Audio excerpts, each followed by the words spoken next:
Joy in the morning?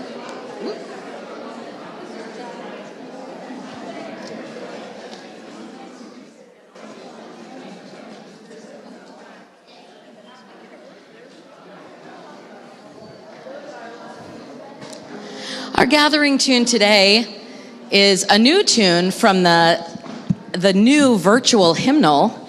And if you're here a few weeks ago, the ensemble performed it for you. But today, it belongs to you too. So we hope you'll join us and sing with us. This is Joy in the Morning.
Welcome to Valley Unitarian Universalist Congregation.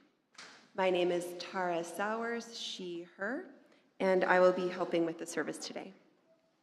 If there are any visitors here with us today and you are so inclined, please stand so we can welcome you. Anybody new? Well, welcome to all of you. Welcome back. We're delighted to have you all with us today. Our community is rooted in love, inclusion, and justice, and we're excited to share this space together. After the service, even if you're not new, please feel free to grab a snack and a beverage and join our welcome circle on the east side of the sanctuary, next to the welcome circle sign. This is a friendly gathering where you can meet members, ask questions, and learn more about our congregation. To help us stay connected, we invite each adult who is new or relatively new to take a moment to sign in using our visitor's QR code on the screen. And this sign-in QR code is also available in the back of the VUU brochure. Let's also wave hello to all of our online viewers who are watching on YouTube. Thank you all for being here. We look forward to getting to know all of you. And if you are viewing us online and you haven't visited us before, come on in. This Sunday, November 9th, 2025, pastoral care will be provided by Lisa Benign in the sanctuary. There's Lisa. And Melissa Bush online. They will be responsible for pastoral care for the following week. And if you need a listening ear, please contact the lay pastoral care group at any time throughout the week at pastoralcare@vuu.org. And Caring Neighbors is a way for VUU members and friends to nurture, support, and assist each other, creating a loving and caring community where we can help each other with occasional rides or meals if somebody has had surgery and needs a meal prepared or something along those lines, and we can help each other out. So you can contact Caring Neighbors at caringneighbors@vuu.org. And now we will light our chalice. Please join me in the chalice lighting words. We kindle this flame, symbol of our faith, for the light of truth, the warmth of community, and the fire of love, which calls us to work for justice. Our invitation to worship this morning comes from Kenneth L. Patton. Let us worship. Let us worship with our eyes and ears and fingertips. Let us love the world through heart and mind and body. We feed our eyes upon the mystery and revelation in the faces of our brothers and sisters. We seek to know the wistfulness of the very young and the very old, the wistfulness of all people in all times of life. We seek to understand the shyness behind arrogance, the fear behind pride, the tenderness behind clumsy strength, the anguish behind cruelty. All life flows into a great common life if we will only open our eyes to our companions. Let us worship, not in bowing down, not with closed eyes and stopped ears. Let us worship with the opening of all the windows of our being, with the full outstretching of our spirits. Life comes with singing and laughter, with tears and confiding, with a rising wave too great to be held in the mind and heart and body. To those who have fallen in love with life, let us worship and let us learn to love.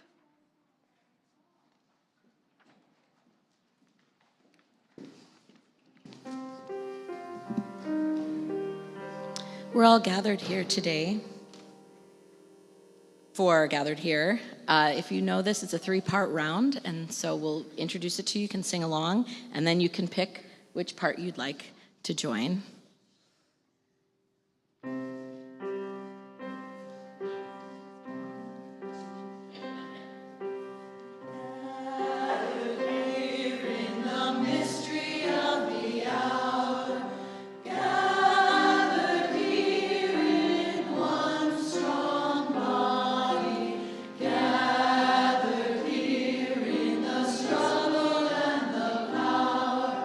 Spirit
I forgot my hat. I don't know. Can I be the Faith Formation Director without a hat? I'm Reverend Sarah Oglesby Dunnigan, and I am not the Faith Formation Director. And we're about to finish up a search for the Faith Formation Director, and I hope to have an announcement for you maybe next week. So stay tuned, as they say. Well, I'd love to invite all the young and young at heart to come join me up front, if you're so willing. I know I have some friends who like to prove they're taller than me already, so like this one. Come on, come on, come on. What you got? What you got? See? You see what I'm saying? Well, this service today is actually about the role of music in worship. And I don't know about all of you out there, what faith tradition you grew up in. I spent a lot of time as a UU over the last 30 years, and there was a song we used to always sing to the kids as they left. I'm going to start singing it, and we'll see who else knows this song and also used to use it to sing the kids out every time. We've used it here a few times, but it's not, we switch it up here. But a lot of the UU congregations I went to in the 90s and the early 2000s, they did this song every time. Go now in peace, go now in peace. May the spirit of love surround you everywhere, everywhere you may go. Definitely people knew that one here. So I'm curious, what other songs have you heard us sing to you as you're heading out the door? Go ahead. Rainbow Connection, all right, from the Muppets. How many people remember that one? Can you sing a little snippet of it? Anybody?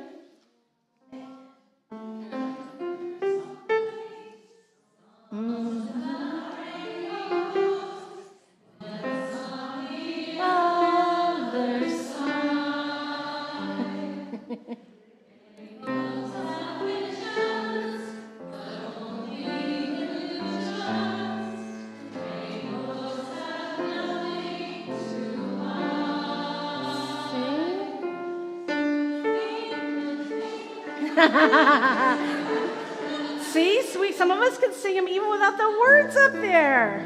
All right, what else do you remember hearing us sing to you as you're leaving? Carousel. Oh, yeah. That's a song we've sung up here. We don't always sing you out to that, but that carousel song is what we sing when we're bridging kids. Yeah? The one where we go up and down? Yeah. We're not going to sing that one right now. What else do we often sing to you? I'm going to give you a clue. It has the word light in it.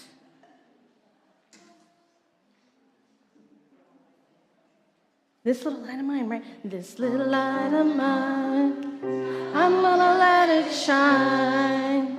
This little light of mine, I'm going to let it shine. This little light of mine, I'm gonna let it shine, let it shine, let it shine, let it shine. All right, so we sing a lot of different songs. There's probably at least 10 more we could name. Do you have any favorites? Audience, do you have favorites? Okay, lots of different things. So today, we actually have a song we don't want you to leave yet. We actually want you to participate in this song. So you're going to listen to this song. We're going to all sing it together. It's fun and funny. And then when the cue that you're going to go out is I'll go grab the lights. Good? And if you're not over here but you're going to class later, you can come grab a light at that time. All right, I'll help guide everyone through this, and I think I have some other helpers, don't I? So, perfect.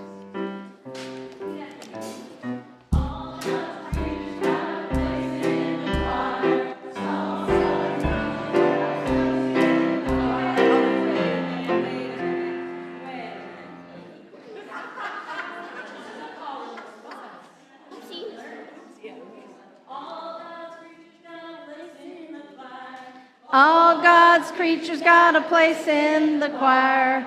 Some sing low and some sing higher. Some sing low and some sing higher. Sing out loud on the telephone wire. Some sing out loud on the telephone wire. And some just clap their hands. Pause.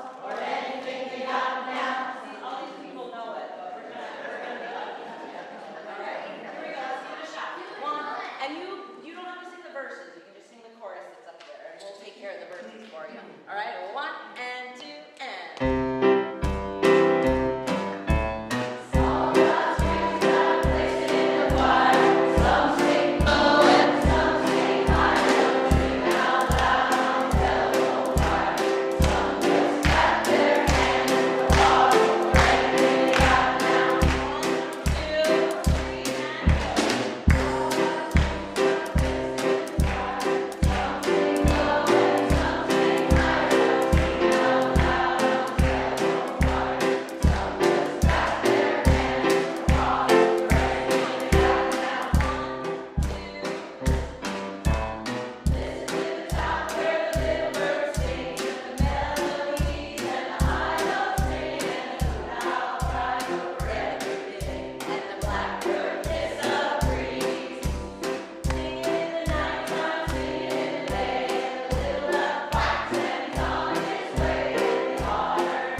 Our centering reading today is from Jacob Trapp.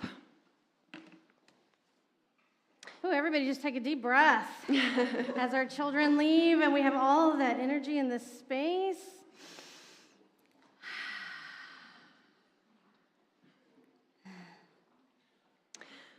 Okay. To worship is to stand in awe under a heaven of stars, before a flower, a leaf in the sunlight, or a grain of sand.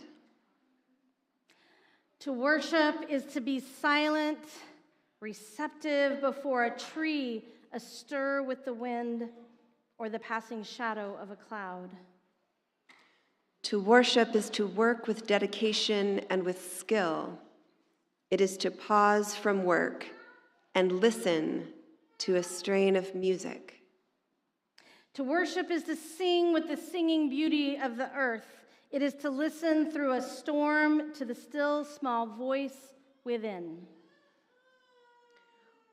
Worship is a loneliness seeking communion. It is a thirsty land crying out for rain. Worship is kindred fire in our hearts. It moves through deeds of kindness and through acts of love. Worship is the mystery within us, reaching out to the mystery beyond. It is an inarticulate silence yearning to speak. It is the window of the moment open to the sky of the eternal. And as we take this time to invite you into a deepening of our worship together, if there are candles you want to light, to celebrate, to grieve, to mark a moment in your life, we invite you to do that over here on the east window. There's a pastoral care book if you want to leave us a note about something in your life. It could be a celebration. It could be something from someone who used to be here that you think we want to know. We have a fountain, which is the living waters of this congregation, and we invite you, if you wish, to add water to it, to put a stone in it. And we also have stones and sand. So if there's a ritual that helps you to ground and connect in this moment, we invite you into that. If what you need right now is to sit quietly and breathe and notice your neighbor and listen to music, well, we offer that too.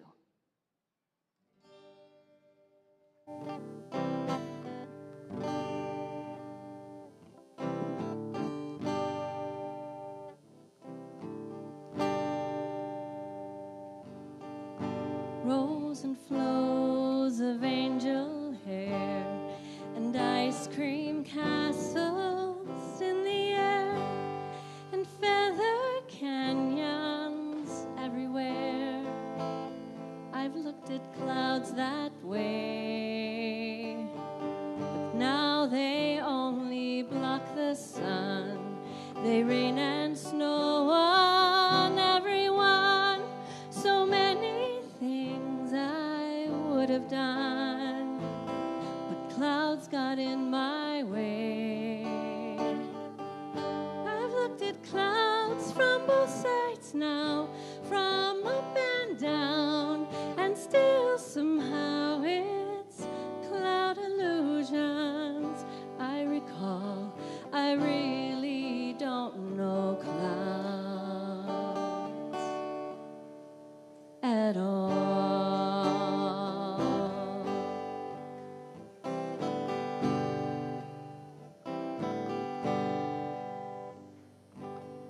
Moons and Junes and Ferris wheels, the dizzy dancing way you feel as every fairy tale comes real.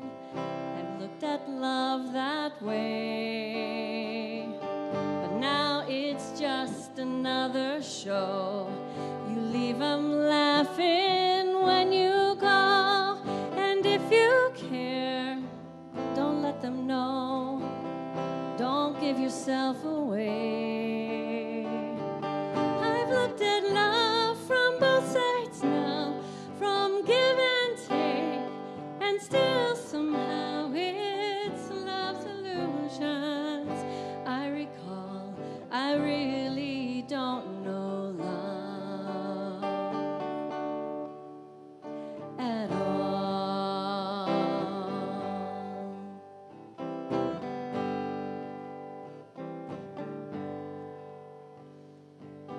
Tears and fears and feeling proud to say I love you right out loud.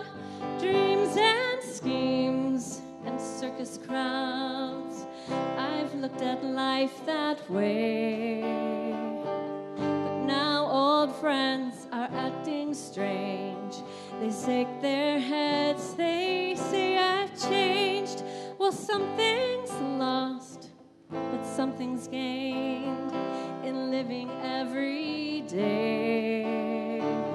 I've looked at life from both sides now, from give and take, and still somehow it's life's illusions I recall. I really don't know life at all.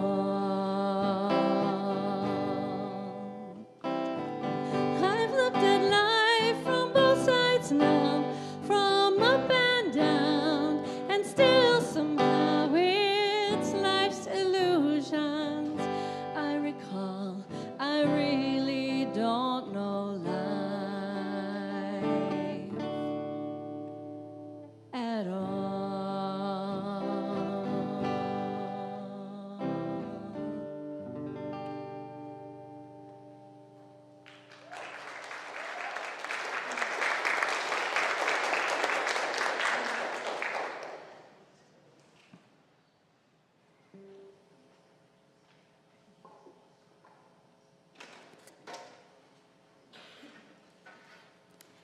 Meg and I are going to invite you into a conversation that we've been having with each other. We're going to give you a little bit of a insight into what we think about the role of music in worship and the role of worship in a Unitarian Universalist congregation. Well, the worship team, the pastor, and the music coordinator are all working together to put together a Sunday service that has a purpose. Usually the purpose is to make you think or feel something. Usually the purpose is not to drill something into you, Hope not. but let you come to your own conclusions. Music is a tool that we use to facilitate all of this. The goal is not to fill song requests that people like to hear on the radio or on their own stereo. The goal is that the music will either be a prayer or a praise or a lesson or a particular experience. Most importantly, the music needs to relate to the experience and the message of the overall service. It should enhance the worship. Sometimes it's good to think outside the box, as many different styles and lyrics can enhance worship. Sometimes it's good for music to make you feel uneasy. Sometimes that's the point that's trying to be made. Sometimes it's good for music to be simple, because some of the most profound ideas are really quite simple. Sometimes it's good for music to be reflective or meditative or repetitive, because it draws our minds closer to our hearts and considers our feelings beyond what's on the surface. Sometimes all we need is music to give a good soul massage with some tears and goosebumps. And sometimes we just need to be uplifted and feel the community of love around us. And sometimes we just need to laugh. Amen. Yeah. A spiritual sense is required when selecting the music, and it's important we're not just holding a concert, but also being mindful to the spirit of the meeting. So that's where I come in. I can facilitate that relationship between the pastor, the worship team, the musicians. And I think what can be complicated, I mean, aside from the fact that all of you are complicated humans, as are we, is that just like language and other metaphors, our own context and impacts how we perceive and receive signals, and whether they take us to the place that is intended by the folks who are leading you. So sometimes we might lead you down a path, and for some of you, that path works. And for some of you, there's a barrier. You have an experience or an understanding that gets in the way.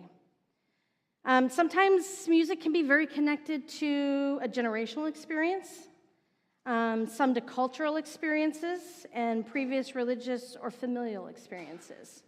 So there's no guarantee, really, there's never ever any guarantee, that the experience that we're inviting you to have is the experience that you'll have. Amen? It's a hope, it's a goal. And that's why we try to plan to have a range of music in each service and across the month. Choral performances and band accompaniment to contemporary music, longtime favorites and new music that we're curating, like the one you just heard from our new online hymnal. So we're paying attention to how it fits the service we're creating, but also to the musicians and voices that are involved. What can they do? What's their capacity? What's their sensibility? How much time will it take to rehearse? Like sometimes there's some really basic factors available that might make some of the things we want to do less accessible.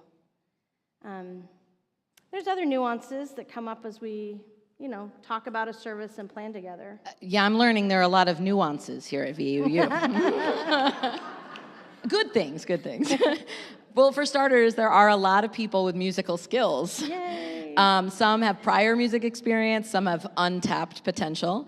Some are very enthusiastic about performing, some are shy, some prefer to perform in a group, and others don't mind the vulnerability of being a soloist. Some need guidance, and they know it, and some don't need guidance or don't know it. You're getting to know my people so well. I hope I don't get in trouble These for any are of this. our people. Some people have opinions, and some people have more opinions. I wrote this really late. Basically, okay, you have a fantastic community of people here, you do, and there's a desire to be involved, and there's a love of music, and there's willingness, and there is capability. But the nuance is the why. What is the purpose of the music here? It's helpful for us to be reminded of that. We are serving each other, but most importantly, we're serving the greater whole, something much bigger. That takes understanding of many facets. I need to provide opportunities for people to share their talents. I need to develop patience, trust, and understanding from the community at large, while still creating a quality experience for everyone. Yeah.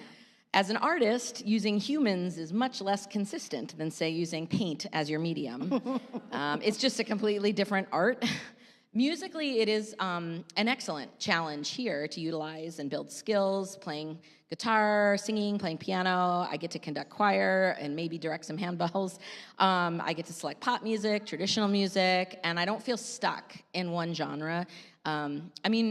Reverence definitely seems to move people, but I've also been moved by standing and clapping my hands and repeating the same phrase 10 times. I've never found that drums takes away from my spiritual experience. I love all kinds of music, and I think all of it has the potential to move us spiritually if it's performed to that high standard of quality and it communicates a personal spiritual message. So I think people here feel the same way. Yeah, and in a UU worship setting, for most of us, it's not about worshiping God necessarily. For some of us it is. We have a pluralistic understanding of who and what is the holy and how we would name that. But it is always about centering love with a capital L. And all the things that we find worthy, right? The values and actions that we're called to take based on those actions. It's also about celebrating our commitment to pluralism and interdependence. This idea that there's a lot of diversity, but we still need each other. We need all those different capacities and different contexts, nuances to make it work. And our commitment to shared ministry that invites us to contribute gifts and talents and to grow collectively and individually, and our capacity to be generous and to work for justice. So making music and worship mirrors these values, right? Whether we like the music or like the way the music feels is actually irrelevant if it's part of our personal or spiritual growth. And that can challenge us. And to be challenged is different for each one of us. Some may be challenged to have courage to participate. Some could be challenged to read music or perform. Some may be challenged to understand or appreciate different genres of music. Some may be challenged just desiring the music to touch a nerve on the surface of their being instead of searching within themselves to find answers. So, Meg, what do you think about hymns? Because there's a lot of opinions about that here. And we've all grown up, some of us anyway, I grew up in church, so I didn't understand that in our hymnal or even hymns that go back to other traditions. But I know that some people have hymns that are their favorites, and some people have hymns that really get on their nerves in a negative way. We even have used auction items to get to choose a hymn or unchoose a hymn if you were really tired of it. What would you say to people who wonder about the relevance of hymns in a congregation like ours today? Well, I don't love the idea of getting to unchoose a hymn, probably because of the negativity of that concept. I'll admit there are hymns I don't prefer, and they probably all deserve a chance for some reason or another at some time or another. Maybe we shouldn't badmouth them, except maybe privately to someone we trust. I kind of feel that way about people too, though. So a hymn is like a scripture. It's usually a prayer or praise or a lesson, and it has endless possibilities to be sung as a solo or with instrumentation or with a choir. Hymns have stood the test of time in many denominations because there's merit in the text, in their harmonic structure, and in their reverence. I think for the opening hymn today, I forgot to say what I was supposed to say, but the opening song, we did a hymn today, and that's a spot in the service where we're kind of wading into the water. We're dipping our oars and getting moving in the service. So we set a tone for the service, and we invite you to come on the journey with us. And music, using hymns is a great way to practice learning new things together and challenge ourselves. In many ways, the words of the hymns actually define us. Singing these words is like a pledge of whatever it is your faith is. And the words teach us, and the music teaches us. They're written, the hymns are written in a clear manner where you can follow the words, the tones, the harmonies, and the rhythms are easy. Reading a hymnal can actually develop our understanding of music. Most people learn how to read music by reading it in a church. In fact, the earliest days of Western music were church music.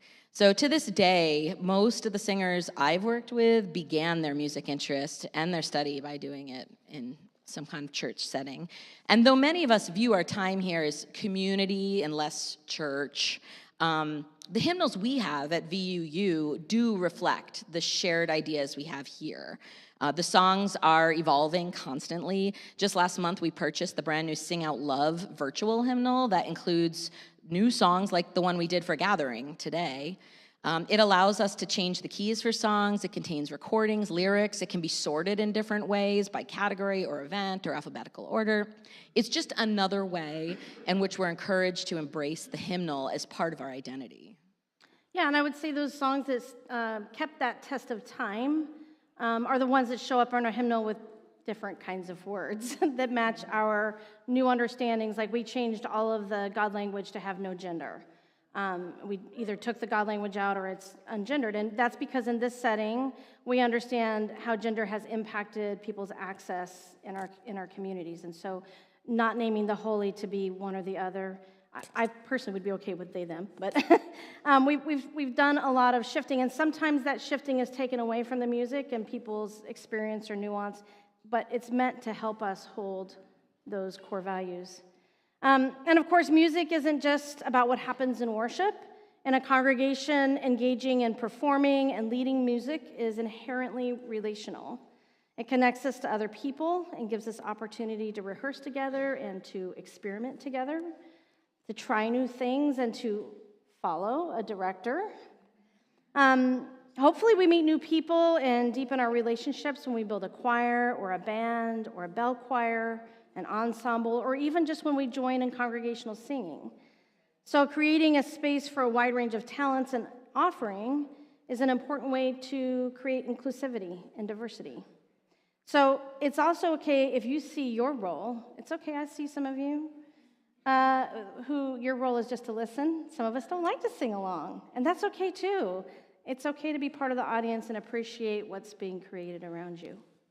Yeah, I think it's important to encourage and develop the talents that we currently have, particularly amongst the youth. Sharing their talents, they're given the opportunity then to do service, which benefits their lives as well as ours. And more than just being a sanctuary or a place of safety, this is a space of exploration and, as Sarah puts it, courageous discovery. Total minister words there. I know, I couldn't say those as mine. So, Meg, when you say anyone is welcome to join the choir, bell choir, or band, you really mean that, right? Yeah. She does. So we're going to... This is my line, that we're all closer to fine. There we go. And we're going to find our way together. Noel, would you consider joining me here?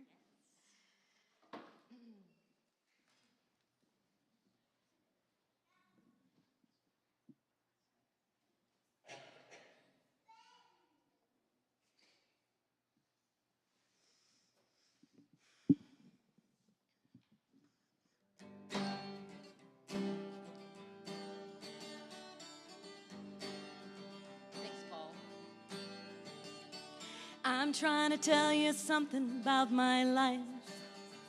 Maybe give me insight between black and white. The best thing you've ever done for me is to help me take my life less seriously. It's only life after all. Yeah. Well, darkness has a hunger that's insatiable, and lightness has a call that's hard to hear. And I wrap my fear around me like a blanket. I sailed my ship of safety till I sank it. I'm crawling on your shore. I went to the doctor, I went to the mountains, I looked to the children, I drank from the fountains. There's more than one answer to these questions, pointing me in a crooked line. And the less I seek my source for some definitive, closer I am to find, yeah. Closer I am to find, yeah. I went to see the doctor of philosophy with a poster of Rasputin and a beard down to his knee. He never did marry or see a B-grade movie. He graded my performance. He said he could see through me. I spent 4 years prostrate to the higher mind. Got my paper and I was free. Not yet. I went to the doctor. I went to the mountains. I looked to the children. I drank from the fountains. There's more than one answer to these questions, pointing me in a crooked line. And the less I seek my source for some definitive, closer I am to find, yeah. Closer I am to find, yeah. I stopped by the bar at 3 a.m. to seek solace in a bottle or possibly a friend. And I woke up with a headache like my head against a core, twice as cloudy as I've been the night before. And I went in seeking clarity. I went to the doctor, I went to the mountains, I looked to the children, I drank from the fountains. Yeah, we go to the doctor, we go to the mountains, we look to the children, we drink from the fountains. Yeah, we go to the Bible, we go through the workout, we read up on revival, we stand up for the lookout. There's more than one answer to these questions, pointing me in a crooked line. And the less I seek my source for some definitive, closer I am to find, closer I am to find, yeah. Closer I am to find, yeah.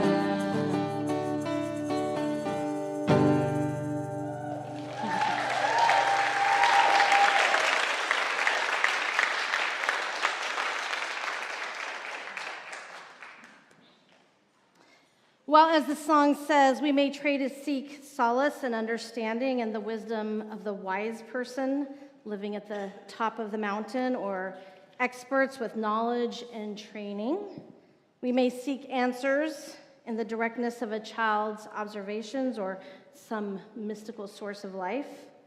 And there's always more than one answer to our questions, more than one way to get to the truth, insight, and understanding, especially in a congregational community like ours, with a wide range of beliefs and practices that are all held together through common values. So music is one way we can find common ground, that through patience, tolerance, acceptance of inadequacies, gratitude for the sharing of gifts like musical talent, or even the opportunity to learn a new skill and develop one's gifts, we can be there for each other and we can celebrate each other through music. I was asked to think about my hopes for the coming year. I think that there is a comfort walking into a program of any kind, not just a music program, knowing it's had a long-standing tradition of excellence, knowing it's just the way they do things here. So when the program runs like this well-oiled machine, people, they don't question much, they know the expectations, they trust the people in charge, and the people in charge don't have to justify or defend or explain their choices because they're respected for their legacy or what they've created or maintained that's worked for the program all those years. And we know there are things that could or should change for the program to grow or improve in certain ways, but we're also okay with it the way it is. We're okay with it being imperfect, and that could be a very safe environment, a very comfortable environment.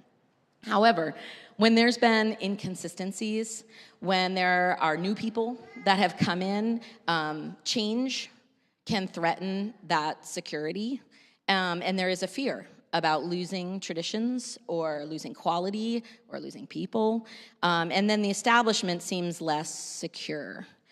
So my hope for this congregation is that there could be that feeling of confidence and security that exists when there are shared expectations and understandings of what our music program is. And that identity isn't easy to establish. It evolves through time, through patience and occasional discomfort, but also a caring, loving community of forgiveness for imperfection, as well as active interest in volunteering and in serving. We need to recognize what is working and trust that changes are always in the works for making improvements.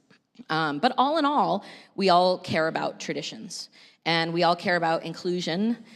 We all care about the big picture, the reason we even value music here, its purpose that we talked about today. There's a lot to be proud of. There is a standard of excellence, but there's also a space for education and opportunity. I hope that I can help this musical identity be something that's manageable and sustainable and something consistent and something that you can hold on to as a community, no matter who's leading. Yeah. I hope for that too, right?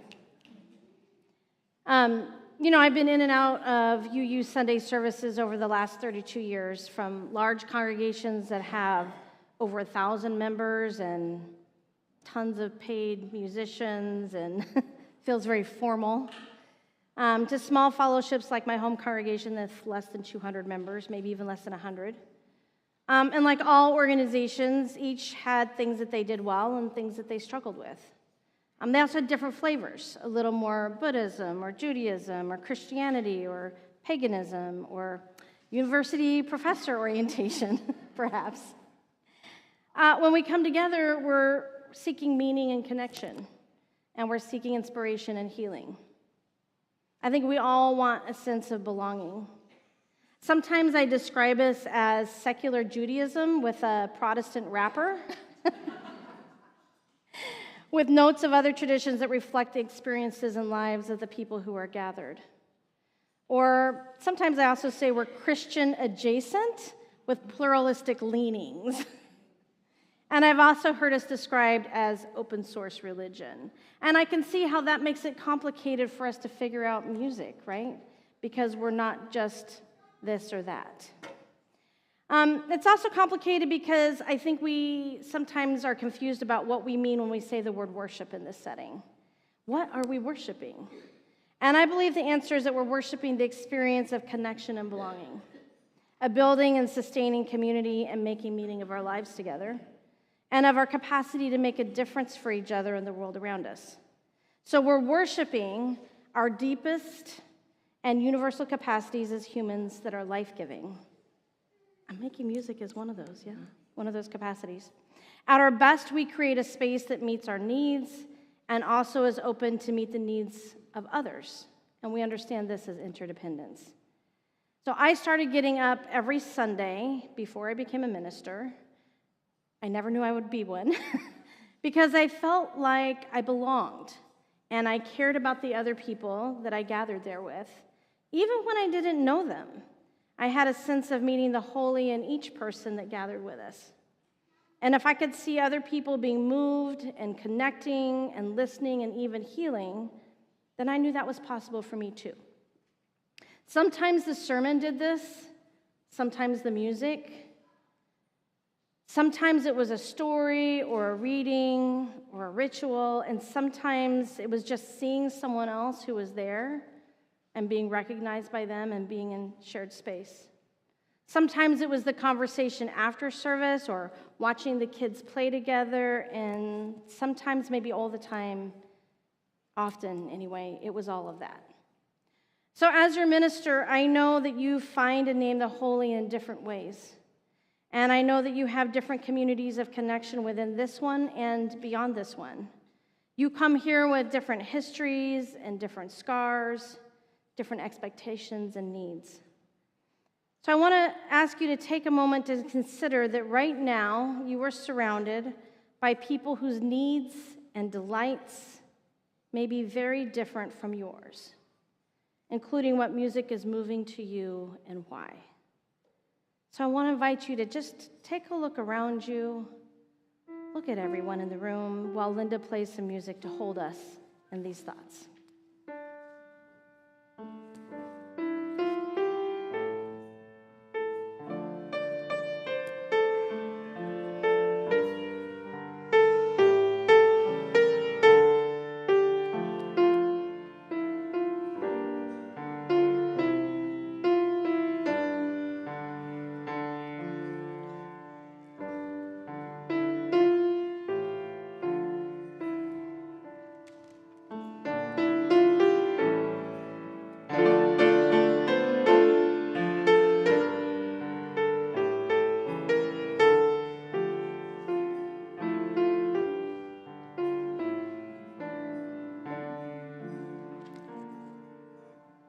We are each other's. We belong to one another. Thanks, Linda. That was beautiful. The music won't always be for you, or even many of you, but being in community like this, coming back every Sunday, it's taking that risk. It's not an experience of perfection, because there's no way to do that for all people, even once, much less every day, whether it's the music or the sermon or the conversations after service. But the opportunity is there to lean into those risks, and the rewards of creating a shared experience are there.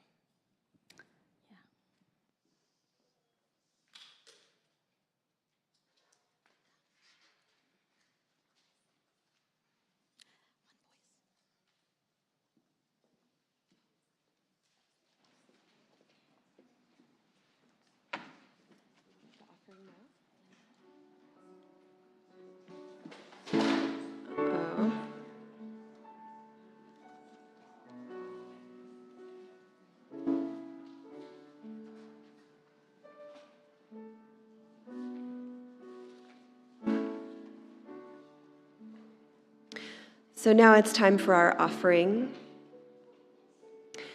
This is the season of giving, and giving to others is one of the ways to access greater joy within our own hearts. So let us give generously to support the activities of this congregation. Would the ushers please come into the aisles to pass the plates? And can we get our offering slide as well?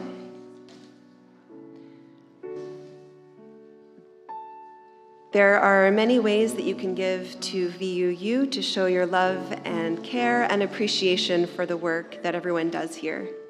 You can text GIVE to 480-725-4522. You can use the QR code on the screen, or you can go to VUU.org and click on Give. I would also encourage you to make a pledge for the upcoming fiscal year. And also wanted to note that as a follow-up to our congregational conversation, We are scheduling cottage meetings to kick off our pledge drive. And there are tables outside to sign up for a cottage meeting where you can meet with our members, have conversations, and learn more about how you can support the activities of the congregation.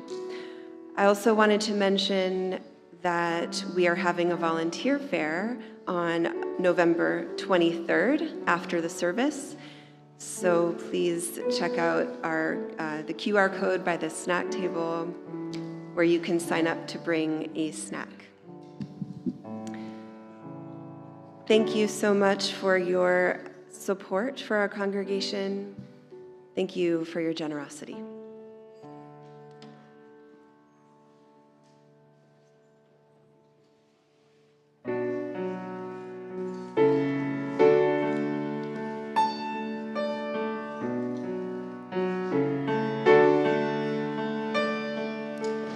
This is the sound of one voice, one spirit, one voice, the sound of one who makes a choice.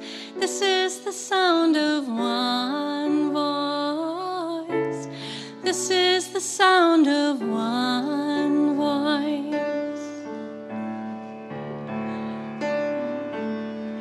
This is the sound of voices too.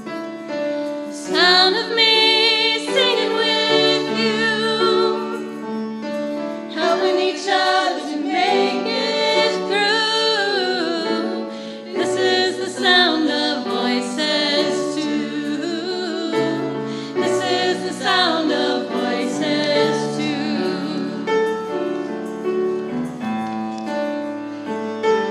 This is the sound of voices three, singing together in harmony, surrendering to the mystery. This is the sound of voices three. This is the sound of voices three. This is the sound of all of us. Sing together, will to trust. We rest behind, we'll turn to dust. This is the sound of all of us. This is the sound of all of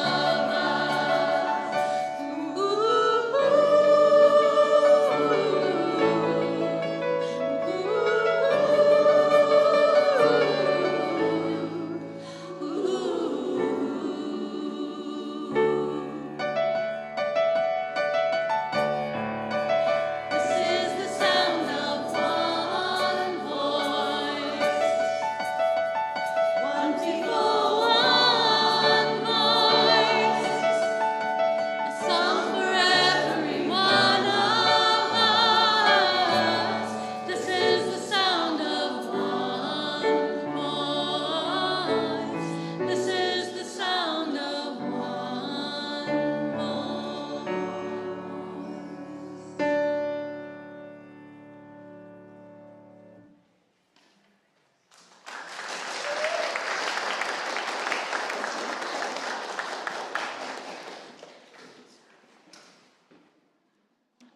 Our closing words come from Richard S. Gilbert, entitled "The Chalice of Our Being."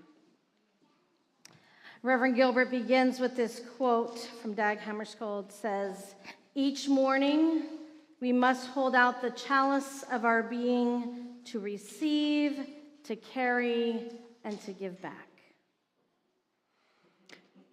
Each morning, we hold out our chalice of being to be filled with the graces of life that abound, air to breathe, food to eat, companions to love, beauty to behold, art to cherish, causes to serve.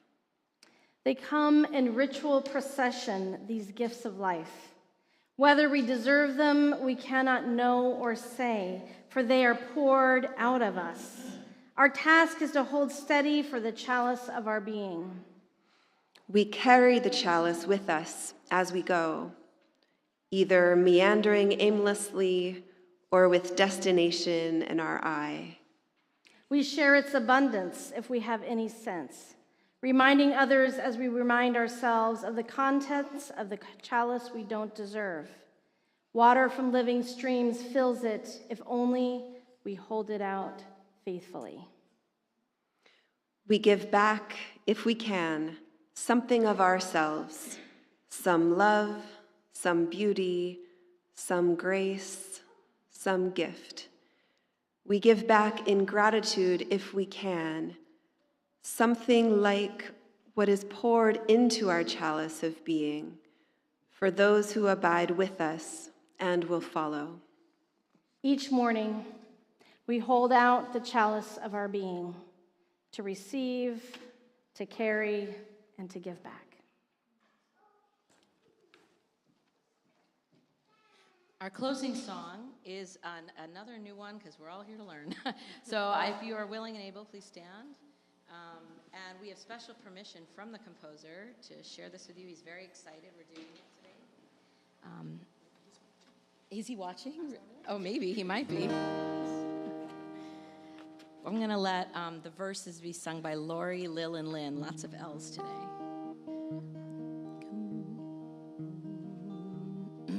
Here's the chorus. Come join with me in the circle of song, the young and the old, the weak and the strong, singing with one voice, though we may speak different tongues. In the circle of song, we are one. Lori?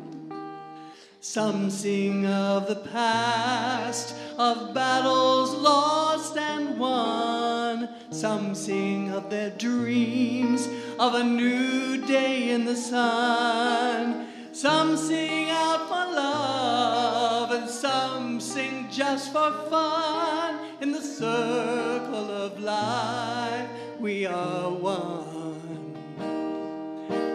Come join with me in the circle of song, the young and the old, the weak and the strong, singing with one voice, though we may speak different tongues. In the circle of song, we are one.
All of you sound so amazing. I want to, before we extinguish our chalice, put out a little call for help. We have 3 offices that really need to be painted and new staff members that are moving into them. One that is ready to move in and one that will be soon. And one that's been in his office a long time and it really needs to be painted. So if you can sign up to help us paint in the next couple of Fridays, Saturdays, we would love to have some helpers. And also we have a gratitude gathering at First United Methodist Gilbert tonight. You can come join me and other folks as we share an interfaith moment together. Chandler Pride is next week. Come see us. We have several of us at a table. And we're planning a small transgender day of remembrance on the 20th if you want to join in with us. With that, let us extinguish our chalice. With these words we say together, though we extinguish the chalice, our connection to each other and this community remains. May its light guide us this week as we walk the path of justice, speak words of love, and fill our world with compassion until we meet again. Go in peace, sing the songs, and enjoy each other. 1, 2, 3. All God's creatures got it. 1, 2, 3, and go. All God's creatures got a place in the choir. Some sing low and some sing higher. Some sing out loud on the telephone wire. Some